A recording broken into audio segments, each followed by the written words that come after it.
তাঁত সমৃদ্ধ সিরাজগঞ্জ জেলার আরও একটি ঐতিহ্য শীতল পাটি। জেলার কামারখন্দ উপজেলার চাঁদপুর, চুইনাহাটি ও ঝাউইল গ্রামের প্রায় সহস্রাধিক পরিবার এই শীতল পাটি তৈরির কাজের সাথে জড়িত। বেত থেকে তৈরি এই শীতল পাটি শুধু সিরাজগঞ্জেই নয়, সারা দেশব্যাপী রয়েছে এর জনপ্রিয়তা।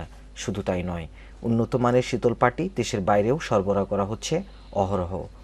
তবে সরকারি পৃষ্ঠপোষকতার অভাব ও পুঁজি সংকটের কারণে অনেকেই এখন এই পেশায় টিকে থাকতে হিমশিম খাচ্ছে, বেছে নিচ্ছে অন্য পেশা। খোঁজ নিয়ে জানা গেছে ৩টি গ্রামের সহস্রাধিক পরিবারে প্রায় ৩,০০০ মানুষ কোনো না কোনোভাবে এই পেশার সাথে জড়িত। বেত কাটা, শুকানো ও তা দিয়ে পাটি তৈরির কাজে পরিবারের নারী ও শিশুরাও বাদ যায় না। অনেক বৃদ্ধ এবং বৃদ্ধাও এই শীতল পাটি তৈরির কাজে নিয়োজিত থেকে তাদের দিনাতিপাত করেন। বাপদাদার এই পেশা এখনও তাদের জীবিকার পাথেয় বলে বিবেচিত। ৩টি গ্রামের সরেজমিন ঘুরে দেখা গেছে অনেক বৃদ্ধ বৃদ্ধা, নারী ও শিশুরা নিরলস হাতে শীতল পাটি বুননের কাজ করছে। অনেক শিক্ষার্থী পড়াশোনার পাশাপাশি পাটি বুনিয়ে তাদের পড়াশোনার খরচ চালাচ্ছে, ফলে তাদের পিতামাতাকে বইতে হচ্ছে না বাড়তি ঝামেলা। আমি আমার লেখাপড়ার ফাঁকে ফাঁকে আমি আমার মা বাবার সাথে কাজ করি। আমি এতে যা টাকা পাই তাতে আমার বই, খাতা, কলম এগুলো কিনি। এতে আমার মা বাবার কাছ থেকে কোনো টাকা নিই না।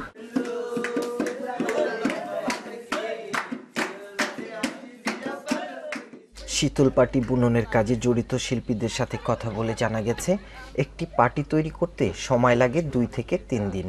সেই হিসাবে একজন শিল্পী সপ্তাহে 2টি এবং মাসে 8টি পাটি তৈরি করতে পারে। উৎপাদনকারীরা এসব পাটির প্রতিটি বিক্রি করে 700 থেকে 1000 টাকায়। পাশাপাশি ভালো একটি পাটি বিক্রি হয় 1500 টাকায়।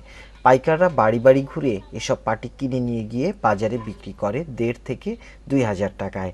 তবে স্থানীয় একটি বাজারেও এসব পাটি বেচাকেনা হয়। আসলে আমাদের এখন আর্থিক কিছু সমস্যা আছে, যার কারণে আমরা উন্নত মানের পাটি সরবরাহ করতে পারি না। তারপরেও আপনার এখানে আমাদের একটা হাট আছে, প্রতি শুক্রবার এখানে হাট লাগে। সেই হাটে পাটি আমদানি হয়। সেখান থেকে যাদের যারা পাইকার, যাদের টাকা পয়সা খুব কম, তারা স্বল্পতার ভিত্তিতে কিনে নিয়ে ওইটা বাইরে বিক্রি করে আর কি। আমি টেলিং করাই, বাড়িতেও করাইছি টেলিং, 3বার করাইছি। 100, 300 মানুষ 3বারে টেলিং করাইছি। আবার আমি বিভিন্ন জায়গায় যাই, রংপুর যাই, সিলেট যাই, রাজশাহী যাই, আমি টেলিং করাই।